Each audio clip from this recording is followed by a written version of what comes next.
कंगवार। जो लोग कल तक शोर मचा रहे थे, कह रहे थे कि सरकार सिर्फ जनता को नसीहत देती है, सिर्फ जनता से कुर्बानी मांगती है, जो लोग पहले सरकार से पेट्रोल डीजल की बचत के लिए कोई मिसाल पेश करने की मांग कर रहे थे, आज उन लोगों को करारा जवाब मिला है। यह जवाब पहले दिल्ली से और बाद में पटना से मिला। देश के प्रधानमंत्री नरेंद्र मोदी ने अपने काफिले को बेहद कम कर दिया। आज सिर्फ 2 गाड़ियां प्रधानमंत्री मोदी के काफिले में नजर आई हैं। कुछ ऐसा ही फैसला पटना से भी लिया गया। मुख्यमंत्री सम्राट चौधरी ने भी अपना सुरक्षा काफिला छोटा कर दिया है और नसीहतबाजों के मुंह पर तमाचा जड़ दिया। इतना ही नहीं, अब केंद्र और राज्य सरकार के मंत्रियों का काफिला भी छोटा होगा। सीएम सम्राट तो इसको लेकर अपील भी कर चुके हैं और उनका असर भी बिहार में दिखने लगा है। मंत्री लखिंद्र पासवान, संजय सिंह और संजय पासवान एक ही गाड़ी से महुआ हाजीपुर के लिए रवाना हुए। मंत्री लखिंद्र पासवान ने कहा भी प्रधानमंत्री की अपील का पालन किया जा रहा है। सवाल है, क्या विपक्ष भी अपना काफिला छोटा करेगा? वैसे पेट्रोल डीजल के बचवाने के लिए मुख्यमंत्री सम्राट चौधरी आम आदमी से भी मेट्रो और बस के इस्तेमाल की अपील कर रहे हैं। महिलाओं को इलेक्ट्रिक कार पर 1 लाख रुपए का अनुदान का ऐलान किया गया है। सप्ताह में 1 दिन नो व्हीकल डे और प्राइवेट ऑफिस में वर्क फ्रॉम होम की सलाह दी गई है। सीएम सम्राट ने सादगी को बिहार का संस्कार बनाने का आह्वान किया है। बावजूद इसके विपक्ष की विरोध वाली सियासत जारी है। आज इसी मुद्दे पर करेंगे प्रदेश की नंबर 1 बहस, पेट्रोल डीजल बचाओ देश बढ़ाओ।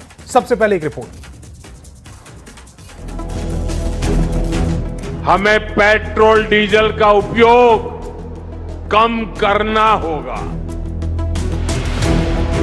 आजकल छोटे मोटे नेता के काफिले में भी 10-12 गाड़ियों का होना आम बात है। लेकिन ये देखिए, सिर्फ 2 गाड़ियों का काफिला ये किसी छोटे मोटे व्यक्ति का नहीं, बल्कि देश के प्रधानमंत्री का है। वैश्विक संकट के बीच पीएम मोदी ने लगातार 2 दिनों तक रविवार और सोमवार को लोगों से पेट्रोल डीजल बचाने की अपील की और देश की जनता के सामने नजीर पेश करते हुए अपना काफिला छोटा भी कर लिया। उन्होंने एसपीजी को काफिले के वाहनों की संख्या 50% कम करने और नई खरीद के बजाय इलेक्ट्रिक वाहन शामिल करने का निर्देश दिया है। प्रधानमंत्री की अपील का बिहार सहित पूरे देश में असर दिख रहा है। बिहार के 3 मंत्री एक ही गाड़ी में कार्यक्रम में हिस्सा लेने गए।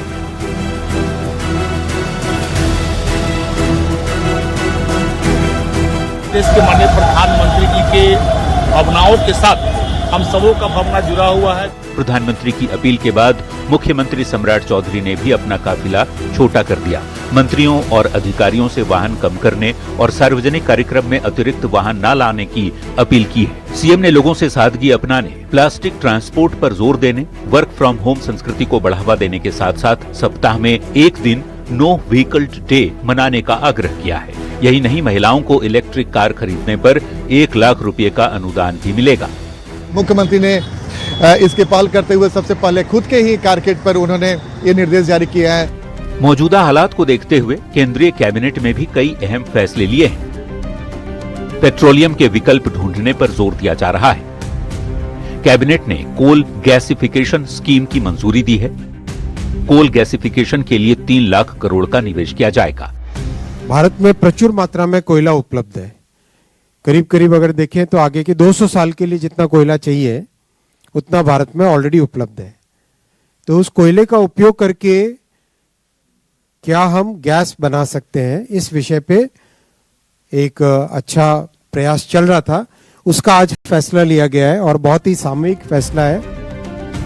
बता दें कि भारत अपने जरूरत का ज्यादातर कच्चा तेल विदेशों से मंगाता है। पश्चिम एशिया के बिगड़े हालात की वजह से क्रूड ऑयल की कीमतें लगातार बढ़ती जा रही हैं, जिसका असर भारत की अर्थव्यवस्था पर भी पड़ रहा है। हालात खराब ना हो, इसके लिए प्रधानमंत्री ने लोगों से कई अपील की। खुद अपना काफिला छोटा कर एक मैसेज दिया, जिसका असर कई जगहों पर दिख रहा है। साथ में सियासी सवाल भी उठाए जा रहे हैं। न्यूज 18 के लिए पटना से आनंद अमृतराज, रवि एस नारायण और धर्मेंद्र कुमार के साथ ब्यूरो रिपोर्ट। तो चलिए सीधे आज के सवालों पर आते हैं। सवाल है कि प्रधानमंत्री ने पेश की मिसाल, अब क्यों उठ रहे हैं सवाल। सवाल यह भी पूछेंगे कि प्रधानमंत्री और मुख्यमंत्री का काफिला छोटा, विपक्ष का क्या है इरादा? मंत्री शेयर कर रहे कार, विपक्ष को किस बात का ऐतराज? संकट के समय में सियासत क्यों हो रही है और मोदी की बचत पहल में अड़ंगा क्यों डाला जा रहा है? चलिए मेहमानों से भी आपका परिचय कराते हैं। सत्ता पक्ष से बीजेपी से कुंतल कृष्ण और जेडीयू से डॉक्टर अनुप्रिया जी जुड़ रही हैं, तो वहीं विपक्ष से आरजेडी से डॉक्टर जयंत जिज्ञासु और कांग्रेस से राजेश राठौर जी जुड़ रहे हैं। सभी मेहमानों का बहुत बहुत स्वागत। मेरा पहला सवाल जयंत जिज्ञासु जी, पहले विपक्ष की ओर से यह कहा जा रहा था कि अपना काफिला छोटा नहीं हो रहा और जनता से लगातार कुर्बानी मांगी जा रही है कि जनता ये ना करे, जनता वो ना करे, जनता पेट्रोल ना खरीदे, जनता ये सुविधा ना इस्तेमाल करे, वो सुविधा इस्तेमाल ना करे। अब ये जो मैसेज दिया गया है, पहले प्रधानमंत्री नरेंद्र मोदी की ओर से, फिर मुख्यमंत्री सम्राट चौधरी की ओर से, फिर वो मंत्रियों की एक ही कार में शेयरिंग वाली किसी कार्यक्रम में जा रहे हैं, तीनों मंत्री उस गाड़ी में बैठकर उसका इस्तेमाल कर रहे हैं। ये तस्वीर कैसी लग रही है?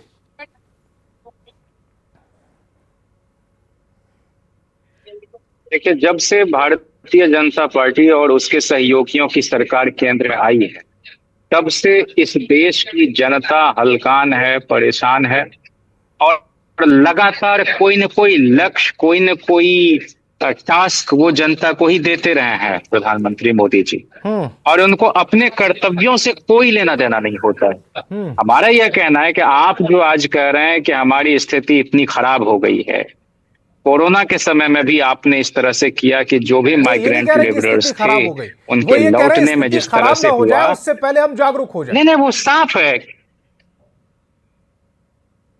तो ये आप 11 साल से आप झाल बजा रहे थे, इस देश की अर्थव्यवस्था को तो आपने चौपट कर दिया ना। 16 लाख करोड़ रुपए अगर उद्योगपतियों के माफ आप करेंगे, अब तो उसके और ज्यादा हो गया है, और किसानों की सूद नहीं लेंगे, जो कमजोर लोग हैं उनकी कोई बखत नहीं रहेगी देश में, तो यही होगा। और दूसरा मैं कह रहा हूं कि ये जितनी कुछ बातें कह रहे हैं, मूल बात वह नहीं है।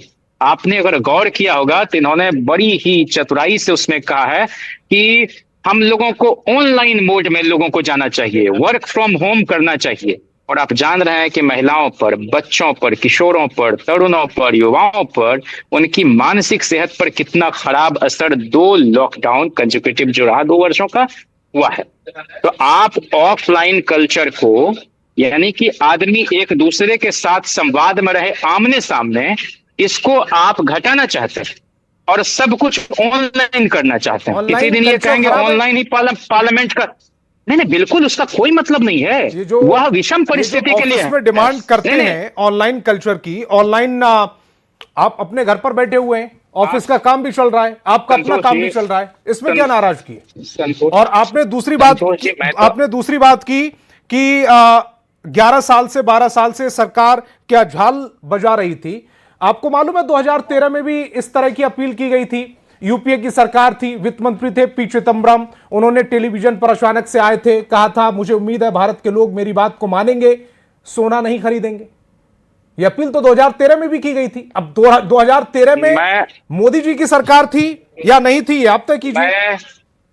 आप संतोष जी, आप मुझे थोड़ा सा वक्त दीजिए। आपने कहा कि ऑनलाइन कल्चर में क्या बुराई है। आप जान रहे हैं कि टीचर्स के पोस्ट सरेंडर किए जा रहे हैं। बहस कर लेंगे। मैं आपसे कह रहा हूं, ये मूल मुद्दे पर ही मैं कह रहा हूं, ये मॉडलिटी जो है ये बहुत खतरनाक है।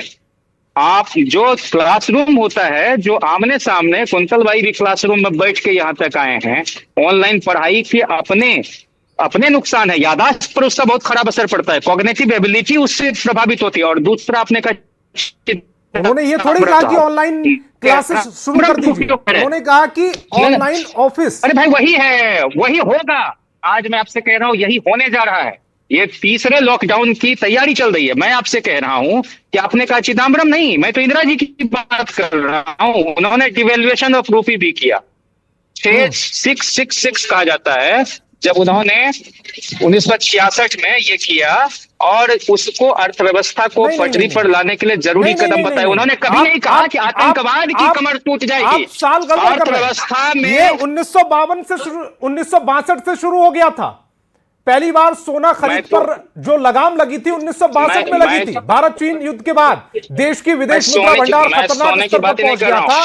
तत्कालीन वित्त मंत्री थे मोरारजी देसाई, जिन्होंने पहला गोल्ड कंट्रोल कानून लाया था। 1963 में तो 14 कैरेट से ऊपर सोने के गहने बनाने पर रोक लगा दी गई। 1965 में तो इंडो पाक युद्ध के दौरान सरकार ने गोल्ड बॉन्ड स्कीम लाई। टैक्स छूट के बदले लोग सोना सरकार को दें, लेकिन लोगों ने खास दिलचस्पी इसमें नहीं दिखाई। 24 अगस्त 1968 जिसका आप बात कर रहे हैं, उसे सबसे सख्त कानून गोल्ड कंट्रोल एक्ट 1968 लागू किया गया था। इसके तहत नागरिकों के सोने के सिक्के और बार रखना पूरी तरह से बंद कर दिया था। सब कुछ गहनों में बदलना पड़ा। सुनार 100 ग्राम से ज्यादा सोना नहीं रख सकते थे। लाइसेंस के बिना काम करना अपराध था। अधिकारियों को घर, दुकान और बैंक लॉकर पर छापा मारने का अधिकार दिया गया था। यह तो बहुत बात की बात है। 4 साल बाद इसको तो सख्त कर दिया गया था। कुंतल कृष्ण जी कुछ कह रहे हैं। एक बात जरा स्टूडियो की भी आवाज बढ़ा दें। रुपये का अवमूल्यन हुआ था 66 में, मैं ये कह रहा हूं। और कभी भी इंदिरा गांधी ने यह नहीं कहा कि इससे आतंकवाद की कमर टूट जाएगी। इन्होंने कहा कि नोटबंदी से टेररिज्म समाप्त हो जाएगा। और देख रहे हैं कितने कांड हो गए वहां पुलवामा से लेकर तमाम कश्मीर में। जी का एक रिएक्शन नहीं होता इनकी बातों का। और ये बिल्कुल ढकोर संख लोग हैं। मेरी भी कुछ बात सुन लेंगे। हम सुन रहा हूँ। ये देश हित में ये इस्तीफा क्यों नहीं दे देते हैं नरेंद्र मोदी? मेरी बात देश के प्रति इनका सबसे बड़ा योगदान होगा। सुनिए जयंत भाई, सुनिए। देखिए मैं विपक्ष का पूरा सम्मान करता हूं और विपक्ष की कोई भी बात सुनने को तैयार रहता हूं। आपने कहा कि सरकार अपना काम नहीं कर रही है। चलिए, कम से कम विपक्ष तो अपना काम कर रहा है। नेता विपक्ष माननीय बिहार के माननीय नेता विपक्ष राज्यपाल के अधिभाषण से 40 दिन तक गायब हो जाते हैं। फिर भी हम मान लेते हैं कि चलिए विपक्ष अपना काम कर रहा है। आज का जो विषय है, सरकार का गुणगान ही तो है। उसने अभी अपील की है, निवेदन किया है कि साहब अगर सोना संभव हो तो सोना नहीं खरीदा जाए, तेल का कम से कम उपयोग किया जाए। इसके पीछे का कारण जिज्ञासु भाई आपको तो पता होगा ही, पर आपकी राजनीतिक मजबूरी है इसलिए आप नहीं बता रहे हैं। आज के दिन में दुनिया में जिस वक्त हम लोग बात कर रहे हैं, 13-14 देशों की जानकारी मिल चुकी है जहां वर्क फ्रॉम होम शुरू हो गया है। दुनिया एक वैश्विक संकट से गुजर रही है। भारत इकलौता देश है जहां पिछले 3 महीने में तेल के दाम नहीं बढ़ाए गए हैं। पूरी दुनिया में 20% से 400% तक तेल के दाम बढ़ चुके हैं। अमेरिका हो, इंग्लैंड हो, जापान हो, कहीं पे भी 20% से 400% तक। पर आज तक भारत में तेल के दाम नहीं बढ़े हैं। कच्चा तेल जिसे हम निर्यात करते हैं, वहां पे कच्चा तेल हम पूर्ण रूपेण आयात करते हैं। हमारे पास तेल के भंडार बहुत कम है। हम तेल बाहर से खरीदते हैं, वो तेल महंगा हो चुका है। भारत की तेल कंपनियों को रोज 1000 करोड़ रुपए का घाटा हो रहा है। फिर भी आम जनता पे इसका असर नहीं पड़े, इसके लिए सरकार सचेत है। इस देश के प्रधानमंत्री आज के दिन में इस देश में सबसे विश्वसनीय चेहरा है। और विश्वसनीय चेहरा जब किसी चीज की अपील करता है, निवेदन करता है, तो उसका असर होता है। सोना हमारे देश में अब नहीं पाया जाता है। सोना को भी हम आयात करते हैं और सोना विदेशों से खरीदने के लिए हमको अपना विदेश मुद्रा का भंडार इस्तेमाल करना पड़ता है। हमारा विदेशी मुद्रा का भंडार अगर कम होगा तो महंगाई बढ़ेगी। हमने तो निवेदन किया है कि 1 साल तक सोना नहीं खरीदे। सोना हम खरीद करके रख लेते हैं। और जो संतोष जी आप जितने एक्ट की बात कर रहे हैं, गोल्ड कंट्रोल एक्ट बाद में हटाना पड़ा क्योंकि सोने की तस्करी बढ़ गई थी, इसलिए हमको में हटाना पड़ा। हम आप सोचिए 1962 में कोई कानून लागू किया जाता है, 1990 तक वो रहता है। उस समय वो डंडे की चोट पर था। संतोष जी, राजेश जी, उस समय वो डंडे की चोट पर था और आज अपील की जा रही है। लग गई थी राजेश जी, आज अपील में भी आपको राजनीति नजर आ रही है। प्रधानमंत्री ने यह नहीं कहा कि किसी को पेट्रोल नहीं देंगे से ज्यादा। प्रधानमंत्री ने यह नहीं कहा कि पेट्रोल पंप बंद होंगे। एक बार जरा राजेश जी का कमेंट ले लो। वो अपील कर रहे हैं कि मैं अपना जो घेरा है, मैं अपना जो घेरा है उसको कम कर रहा हूं। तमाम बीजेपी के राज्यों के मुख्यमंत्री अपना जो घेरा है उसको कम कर रहे हैं। तो पब्लिक से भी वो अपील ही कर रहे हैं। भावुक अपील है। सरकार के मुखिया जिम्मेदार हैं राजेश, इन्होंने विदेश नीति को गिरवी रख दिया। देखिए संतोष जी, प्रधानमंत्री के इस 12 सालों में बार बार भावुक अपील आया है और जनता ने माना है। जनता अपने ही पैसे के लिए कतार में खड़ा रहा है, प्राण की आहुति देती है, प्रधानमंत्री की बात माना है। नोटबंदी के फायदे आज तक पता नहीं चले। चौराहा हो सकता है कि संतोष गंगवार जी को पता हो, जहां प्रधानमंत्री कहे थे 100 दिन के बाद हम मिलेंगे। नहीं, जनता को पता चल गया था, इसलिए वो लगातार तीसरी बार प्रधानमंत्री बने। बार बार अपील करते हैं और आप लगातार तीसरी बार विपक्ष में बैठे। सुनिए, तब फिर अरे तब तो लालू यादव जी को क्यों कोसते हैं? लालू यादव भी 3 बार प्रधानमंत्री मुख्यमंत्री बन गए थे, 3 बार लगातार बहुमत मिला था, किसी को नहीं मिला था अभी तक। इसका क्या मतलब? तो आप इस बात को स्वीकार करते हैं ना, लालू यादव की सरकार अच्छी थी। दूसरा, प्रधानमंत्री भावुक बात, कोरोना काल में भी प्रधानमंत्री के साथ पूरा देश खड़ा रहा है। बिहार में प्रधानमंत्री कहा कि थाली बजाओ। संतोष जी, ये फैक्ट तो बताइए, लालू प्रसाद यादव जी को 3 बार बहुमत मिला। सवाल अगर हो जाए बिहार में किसी को 3 बार बहुमत नहीं मिला। चलिए आप अपनी बात कंप्लीट पहले पूरे संतोष जी इस प्रकार नहीं संतोष जी आप बताइए ना, आप 3 बार बहुमत पे, उसमें मैं सवाल क्या हूँ? ठीक, आप अपनी बात कंप्लीट। प्रधानमंत्री के अपील के साथ पूरा देश था। प्रधानमंत्री ने कहा कोरोना भगाने के लिए थाली बजाओ। नाराज थोड़ी हो जाते राजेश? बिल्कुल नाराज नहीं होता। हम उसके बात करते हैं कि प्रधानमंत्री के यही तो मैं कह रहा हूं, मैं नाराज होता ही नहीं हूं। आप नाराज हो जाते हैं मेरे सवालों से। प्रधानमंत्री जी के इस 12 साल में अनेक अपीलों के साथ जनता खड़ा रही, अपने ही पैसा देके जहां उनकी आहुति दे दी। कोरोना काल में प्रधानमंत्री ने अपील की थाली बजाओ, ताली बजाओ, मोमबत्ती जलाओ, जंतर जलाओ, कोरोना भगाओ। उसमें भी जनता ने वो काम उनके साथ किया। प्रधानमंत्री ने एक और अपील की थी, हो सकता है डेट आपको पता नहीं होगा, मतलब खोज लीजिए। प्रधानमंत्री ने घोषणा की थी दूसरे कार्यकाल में कि हमारे सांसद मंत्री एक दिन गाड़ी पर नहीं चढ़ेंगे, पेट्रोल और डीजल बताएंगे। कौन उनका बात माना? एक आदमी का बात बता दीजिए, कोनो ऐसा मंत्री मिला? और आज ये अपील कर रहे हैं। ये बात 15 दिन पहले राहुल गांधी जी ने कहा था कि देश पर आर्थिक संकट आने वाला है, पेट्रोल गैस में दिक्कत होने वाली है। तो प्रधानमंत्री 2014 से कह रहे हैं। 15 दिन के बाद क्यों समझ में आया? 2014 से संकट की बात कर रहे हैं। अब मुझे सिर्फ एक सवाल का जवाब दीजिएगा। 2013 में पी चिदम्बरम को टीवी पर आकर यह अपील करनी पड़ी थी कि सोना मत खरीदिए। मुझे उम्मीद है भारत के लोग मेरी बात को मानेंगे, सोना नहीं खरीदेंगे। यह अपील किन हालातों में करनी पड़ी थी? इस बात का उस समय कोई दुनिया भर में कहीं जंग छिड़ी हुई थी? उस समय ऐसे कौन से हालात थे जो अपील करनी पड़ी थी? इस बात का जवाब पहले मेरे एक सवाल हो मेरे 2 सवाल के जवाब आप दे दीजिए, क्योंकि आप भाजपा की ओर से आप ही बोल रहे हैं। एक ये बता दीजिए कि प्रधानमंत्री की उस घोषणा के बाद जिसमें उन्होंने कहा था कि देश के सांसद और मंत्री एक दिन गाड़ी पे नहीं चलेंगे, पेट्रोल और डीजल बताएंगे, एक मंत्री और सांसद का नाम बता दीजिए आप। कोई वो सप्ताह का एक दिन बता दीजिए।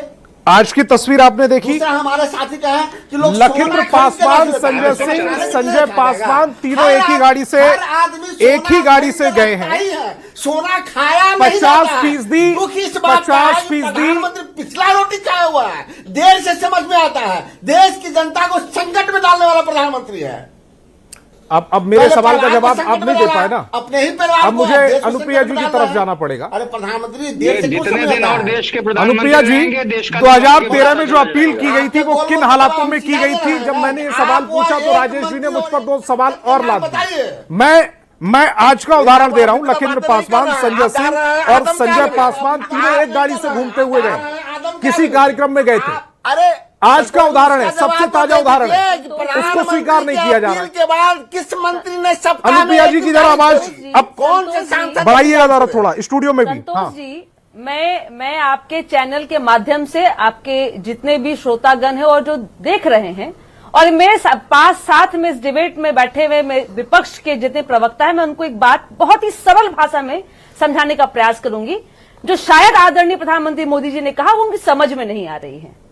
देखिए, जब संकट आता है तो जैसे एक परिवार का मुखिया अपने परिवार की जो निजी, जो कहते थे डेली बेसिस की जो डिमांड होती है उसकी कटौती ना हो, तो कहीं ना कहीं लग्जरियस चीजों को वो कहते हैं कि अभी कुछ दिन रुक जाते हैं। देश के प्रधानमंत्री जो कह सकते हैं कि पूरे देश के एक पिता के रूप में कह सकते हैं और एक गार्जियन के रूप में उन्होंने अपने देश की जो करोड़ों आबादी है उनकी जो निजी चीजें हैं, खाने की सामान हो गई, वो उस तो और पिता बनने का आपके सारा उनके मौका जितने गवा भी पर्सनल डिमांड है। नहीं, बीच में मत बोलिए, बीच में बोल जैन करके जी, आप आ रहा हूं बहुत ज्यादा आपके पास। अच्छे प्रवक्ता जैन जी, बन इसके जाएंगे, बाद आप ही के पास आओ। ऐसा प्रतीत नहीं होता है जैन जी। हमारी देखिए, मैं बताती हूँ कि क्या है, आपत्ति आपकी होगी, आप आपत्ति अपने समय में दर्ज कीजिएगा, मेरे समय में दर्ज मत कीजिए। नहीं, थोड़ा संतोष जी इनको बोलिए, इनके फेडर को आप डाउन कर कीजिए। नहीं तो नहीं, गरिमाहीन जो देश के प्रधानमंत्री हैं और जिसको जनता ने चुना है, और आप कह रहे हैं कि देश की जनता त्राहिमाम है, तो मुझे आपके शब्दों में आपत्ति है कि जिस देश के जनमत को आप कह रहे हैं कि आपत्ति है, तो मुझे आपके शब्दों पे आपत्ति होती है कि कितने मानसिक दिवालियापन पे विपक्ष बैठ गया है। इसको ये समझ में नहीं आ रहा है कि देश के जन के हित के लिए बात की जा रही है। और आप क्या समझते हैं कि क्या लग्जरियस लाइफ के मतलब क्या होता है कि आप एक घर में जितनी आदमी नहीं है उससे ज्यादा गाड़ी है, उससे ज्यादा गाड़ी से लगातार बीच में। संतोष जी, आप अपने डिबेट को कंट्रोल कीजिएगा कि आरजेडी के प्रवक्ता कंट्रोल आएगा, आप अपनी बात को रखिएगा। जैन जी, अपने समय पर अपनी बात को रखिएगा, दोनों एक साथ बोलिएगा, बात नहीं जाएगी। नहीं, लालू जी को पिता मानेंगे आप देश के लोग, आपको नहीं मानना, आप मत मानिएगा। और ऐसे परिवार नहीं मानना, आप ना मानिए। राजनीतिक गोटी सेकते हैं अपने परिवार की राजनीति, संदर्भ वही है, संदर्भ वही है, जैन जी, संदर्भ वही है, शब्द पकड़ने से कोई फर्क नहीं पड़ रहा, आज संदर्भ वही है। आज विपक्ष मुद्दाहीन है, विपक्ष को पता है कि इस देश की जनमत भी एनडीए के साथ में है, और देश को पता है, चाहे कोरोना काल की बात हो। आप समझिए इतने संवेदनहीन आप कैसे हो सकते हैं? हमारे देश की आबादी कितनी बड़ी है, और इस देश की आबादी को कंट्रोल करने के लिए जिस तरह से वहां कोरोना काल में कि हमारे लोग सुरक्षित रहे, इसलिए लिया गया था, ना कि कोई नाजायज फायदा उठा रहा था। वो अगर जिस तरह से वहां पे अब बात कर रहे हैं कि भाई ऑनलाइन आप घर से वर्क फ्रॉम होम नहीं कर सकते। अरे Jain ji, work from home अभी आप कर रहे हैं, जिस डिबेट को आप बैठ करके अपने घर से एंटरटेन कर रहे हैं, जहां पे हम लोग यहाँ आके कर रहे हैं, आप उसी पर आपत्ति कर रहे हैं। आपको नहीं पता है कि कॉर्पोरेट घराने में काम करने वाले लोग के लिए कितनी उत्साह की बात होती है कि एक दिन उनको मौका मिलता है वो अपने परिवार की बात ही नहीं हुई है। लेकिन मानसिक दिवालियापन का जैन जी, क्लासेस की बात नहीं हुई, और बाकी मुल्कों में ऑनलाइन क्लासेस हो सकती है, वर्क फ्रॉम हो सकता है, तो भारत में क्यों नहीं हो सकता? कुंतल जी रिएक्ट करना चाह रहे हैं, और एक सवाल जो आया है कुंतल जी, क्या भारत तीसरे लॉकडाउन की तरफ बढ़ रहा है, उसका भी जवाब दीजिए। ये बिल्कुल WTO की और वैश्विक कई फोरम की सलाह समय मैं चाहूंगी कि मानव के बीच संवाद घट रहा है, मशीन में तब्दील हो रहा है लोग। जयंत भाई कृपया सुन ले, जयंत भाई कृपया सुन ले, जयंत भाई कृपया बात सुने, कृपया मैं आपसे निवेदन करता हूं, अनुप्रिया जी की बात कृपया सुना जाए। बाकी सभी की आवाज डाउन, अनुप्रिया जी की आवाज को ऊपर रखिएगा। कांग्रेस के शासन, बताइए कितना दुर्भाग्यजनक। जब कांग्रेस के शासनकाल की बात होगी तो ये अपने आप को मुंह छुपाए भागते हैं, कि इनको मानना चाहिए। जिस तरह से राहुल गांधी जी ने कहा है कि हमारे शासनकाल में जनहित में कार्य नहीं हुई है, और हमारे शासनकाल में ऐसे पाप हुए हैं जिनके लिए उन्होंने कई मंच पे क्षमा मांगा है। अभी क्षमा मांग ले कि उस समय में क्यों हम कहे थे, मना किए थे हम सोना नहीं खरीदने के लिए। अरे देश की जनता के लिए मूल मांग क्या होती है कि उसके तीन समय की उसके खाना मिल सके, उसके घर का एक लोग कम से कम रोजगार कर सके, नौकरी कर सके, कहीं से वो आयात कर सके, पैसा कमा सके। और जब देश में लग्जरियस लाइफ के बारे में बात हो ना, कुछ समय की बात है, क्योंकि ये हमारे देश में सिर्फ नहीं है, यह वैश्विक संकट है। कोई देश के नेता के द्वारा या देश की सत्ता के द्वारा यह संकट लाया हुआ नहीं है। लेकिन अगर राहुल गांधी जी को 15 दिन पहले पता था, तो मैं पूछती हूँ कि 15 दिन पहले आपने काफिला पर रोक क्यों नहीं लगाया? उस दिन आपको पता था कि अगर देश में संकट है तो आप भी ऑनलाइन जूम मीटिंग कर लेते, और जिस तरह की मांग आप आदरणीय प्रधानमंत्री मोदी जी से कहते हैं, तो आपको जब बात अपने पे आती है तो आप बहुत ज्ञान देते हैं। कुंतल जी, क्या देश तीसरे लॉकडाउन की तरफ बढ़ रहा है? पक्ष के बाद ठीक बात, पक्ष के बाद पक्ष, अब बड़ा पक्ष आपका, विपक्ष की पक्ष।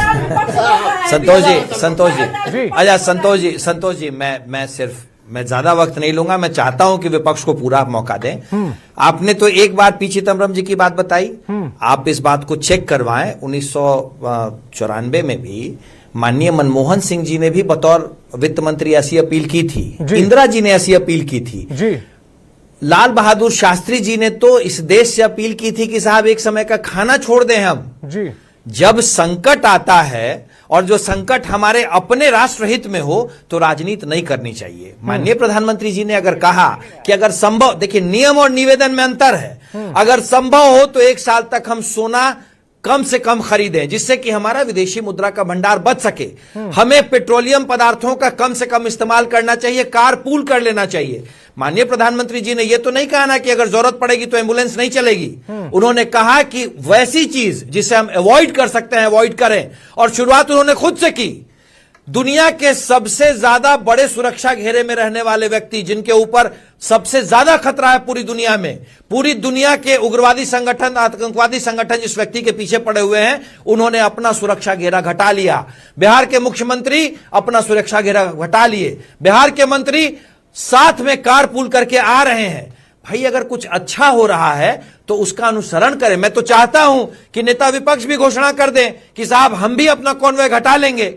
जब इस देश के प्रधानमंत्री अपनी सुरक्षा का उम्मीद कर रहे हैं कि कल तक घटा इस सकते तरह की हैं, घोषणा हो देश जाएगी। के मुख्यमंत्री घटा, प्रदेश के राजेश्वी का रिएक्शन ले लूं, तो नेता विपक्ष क्यों नहीं घटा सकते? राजेश्वी का राजेश्वी। संतोष जी बहुत आग्रह है। संतोष जी बहुत हम लोग बातें कर रहे हैं, राष्ट्रहित में बातें कर रहे हैं, विपक्ष भी राष्ट्रहित में ही वर्क कर रहे हैं। मैंने कहा था कि अलग कर रहे हैं और आप भी राष्ट्रहित में ही बात करते, जैसे दोनों पक्ष के साथी के सुने हैं, बीच बीच में कोई सवाल नहीं कर रहे थे। मेरा भी 40 सेकंड ईमानदारी से सुन लीजिएगा। प्रधानमंत्री राजेश जी आप शिकायतें बहुत करते हैं। प्रधानमंत्री जी के मैंने प्रधानमंत्री जी के मैं स्वीकार रहा हूँ, प्रधानमंत्री जी के उन सारे आजकल राजेश भाई शिकायती हो गए हैं। प्रधानमंत्री जी के उन सारे भावनात्मक अपीलों के साथ इस 12 वर्ष में सारे जनता खड़ा रही है, पक्ष और विपक्ष सब। जो अभी मिडिल ईस्ट में घटनाएं घट रही हैं नहीं है। प्रधानमंत्री जी जब नवंबर में यहाँ सरकार का गठन हुआ तो बंद कमरे में राजभवन में मुख्यमंत्री जी का वोट होता है, और 10-15 दिन पहले जब मंत्रिमंडल का विस्तार होता है तो गांधी मैदान में होता है, और प्रधानमंत्री जी गांधी मैदान में आते हैं अपने दर्जन भर मंत्रियों के साथ, और पूरे बिहार से डीएमएस को कहा जाता है कि आशा दीदी को, फलाने को, सबको ले ढो के लाइए। हजारों गाड़ियों से ढोआ गया है। क्या उस समय प्रधानमंत्री को समझ में नहीं आया? इसलिए मैं कहता हूँ प्रधानमंत्री पिछला रोटी खाए हुए हैं, खुद देश को बर्बाद करते हैं, कहते हैं कि आप आगे आगे चलिए। आप राजेश्वी आप दो मुद्दों को अलग अलग डाइवर्ट करने की कोशिश कर रहे हैं। सोना जो है, सोना भारत में उत्पादित नहीं होता है। सोना जब आप खरीदिएगा तो वो डॉलर के तौर पर आपको बाहर पे करना है। पेट्रोल आप खरीदिएगा तो डॉलर के तौर पर आपको वो पे करना है बाहर। भारत की इकोनॉमी, भारत में जब आप कोई चीज खरीदे, संतोष जी 30 सेकंड मुझे भी देंगे खत्म करने से पहले। वो तो कह रहे हैं ना कि देसी चीजों का इस्तेमाल ज्यादा कीजिए। प्रधानमंत्री जी का उस भाषण को सुनाओ जिस प्रधानमंत्री जी ने बार संतोष जी कितना अच्छा सवाल किया। यही प्रधानमंत्री कहते थे 14 से पहले कि रुपया गिरता है तो भारत और भारत के प्रधानमंत्री की प्रतिष्ठा गिरती है। हम आएंगे तो सिक्का और डॉलर बराबर होगा। ऐसा हुआ कि सिक्का तो सेंचुरी पार कर गया। फिर वही लौट के बाद 2013 पर जाना पड़ेगा। 2013 में जब सोना ना खरीदने की अपील पी चिदम्बरम की तरफ से की गई थी तो क्यों की गई थी? क्योंकि डॉलर मजबूत हो रहा था, पैसा गिर रहा था, इसीलिए अपील की गई थी। यही अरे संतोष जी अगर तेल और पेट्रोल की किल्लत है तो मंत्रिमंडल विस्तार का वोट गांधी मैदान में क्यों किया गया? भारत से पूरे लोगों से क्यों बुलाया गया? दर्जन भर हवाई जहाज। एक छोटा सा रिएक्शन जैन जी, उसके बाद कुंतल जी आ रहा हूं आपके पास। जैन जी छोटा सा रिएक्शन। बिहार से क्यों मंगाई संतोष जी, क्योंकि प्रधानमंत्री की समझ नहीं थी, इसलिए मैं कह रहा हूं संतोष जी दिखा हुआ है। दूसरा, प्रधानमंत्री किसी के बाप हो सकते हैं, हम लोग के बाप नहीं है। जो पति नहीं बन पाए बाप कैसे बनेंगे भाई? राजेश जी अभिभावक में, बात पे आपत्ति, पिता तुल्य में और पिता में, अगर आप ये भारतीय संस्कृति के शब्द हैं। इनका चयन जब होता है आप जानते हैं इनका मतलब। पिता तुल्य का मतलब ये होता है आप मुझसे उम्र में बड़े हैं, आप मेरे पिता तुल्य हो सकते हैं। इसको अन्यथा नहीं लिया जाता है। पिता के तरह पिता तुल्य। ठीक है जैन जी। अच्छा मैं उसमें अब नहीं जाना चाहता हूँ। संतोष जी मेरा सिर्फ इतना कहना है कि संतोष जी, मेरा सिर्फ इतना कहना है कि नरेंद्र मोदी जी ने इनका तो चुनाव कुछ भी में नहीं कहना है, इनका एक ही कहना है कि परिवार के लोगों को सत्ता में लाया जाए। इनका एक ही कहना है कि एक ऐसा कंपनी बजा रहे हैं, सूत्र छीन लेंगे। तो ये मंगल सूत्र छीनने से लेकर सोना की खरीद पर इनको देख रहे हैं किस तरह की घेराबंदी। दूसरी बात मैं आपसे कह रहा हूँ कि यह देश आज भी नैतिक आग्रह पर चलता है, लेकिन अमेरिका जब यह तय करता है कि आपको रूस से तेल नहीं खरीदना है, तो उसके चलते जो भारत को हमने मान लिया था क्या? महंगे दर पर तेल खरीदना पड़ा और फिर अमेरिका नहीं, 1 महीने के लिए आप खरीद सकते हैं। जैन जी, हमने मान लिया क्या? अमेरिका कुछ भी कहता रहे, हम मान लेते हैं क्या? अमेरिका तो बहुत कुछ कह रहा है। की बात है, आप एक बार उसकी भर्त्सना नहीं कर सके अमेरिका की, आपकी जबान सील दी गई है। पता नहीं किस फाइल में किसका नाम है। यह देश कॉम्प्रोमाइज्ड प्राइम मिनिस्टर के सारे नहीं चलेगा। कुंतल जी रिएक्ट कीजिएगा जल्दी से, समय कम है मेरे पास।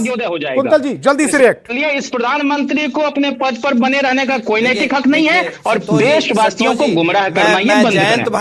मैं जयंत भाई को, राजेश भाई को और संपूर्ण विपक्ष को सिर्फ इतना कहना चाहता हूं कि तुम आसमां की बुलंदियों से जमीन पे आ जाओ, हमें जमीन के मिसाल पे बात करनी है। और 2 मैं सिर्फ तथ्य आपको बता देना चाहता हूं। यही तो मोदी को चाहिए, नीचे उतरना है। ये तो उड़ते रहेंगे विदेश यात्रा पर। भारत में बाकी लोगों को ये छोड़ दो, वो छोड़ दो। दूसरी बात, भारत की शाख का यह मतलब है कि रॉयल बैंक ऑफ इंग्लैंड सोना रखने के लिए पैसा लेता था, भारत से पैसे नहीं ले रहा है। उसको पता है कि भारत के प्रधानमंत्री ने अपील कर दी है तो फिर सोना लोग खरीदना देश को पहुंचा दिए कम कर देंगे। बात देश की है, बात देश की है। अगर बाकी सभी की आवाज जाऊंगा जल्दी से रेस्ट कीजिएगा। प्रधानमंत्री, इसलिए इस प्रधानमंत्री को देशवासियों के दुख दर्द से कोई लेना देना नहीं है। ये अडानी और अंबानी के चंगुल में फंसा हुआ प्रधानमंत्री और समझ रही है क्योंकि उनको पता है कि हमारे देश के आदरणीय प्रधानमंत्री मोदी जी उनके हित के लिए बात कर रहे हैं और उन्हें जिन्हें टेक्निकल बातों को समझाया उससे विदेश के नीति पर असर पड़ेगा और उनको समझ में आएगा से कोई लेना देना नहीं, मजदूरों से लेना देना नहीं, लेबर कोड लेके आ गए निकलता नहीं है। अब कह रहा है कि भाई आप लेना देना तो आपको सिर्फ परिवार से है, हमारा लेना देना हमारा 1 लक्ष्य पूरा देश हमारा परिवार है। इस परिवार का एक व्यक्ति भूखा नहीं रहना चाहिए और इसलिए हमारे नेताओं ने ये कहा है कि जी आप इस तरह का व्यवहार कभी नहीं करते थे डिबेट में। जैसे ही अनुप्रिया जी बोलना शुरू कर दे रही हैं आप उनको इंटरप्ट करना शुरू कर दे रहे हैं। आप बहुत गंभीर प्रवक्ता है, मैं आपको सुनता हूँ इसीलिए। लेकिन हमारे देश के जनता के हित के लिए हम चिंतित हैं। नीतीश जी की दुर्दशा जो मोदी जी ने कर दी आपको और निशांत जी ने जो कहा कि अमित अंकल बोल के गए कि वहीं रहेंगे, सम्मान नहीं हो रही 6 महीना नहीं सम्मान हो रही है परिवार के बाद भी ये गुणगान कर रहे हैं। मेरे पास समय की कमी है, इस डिबेट को नहीं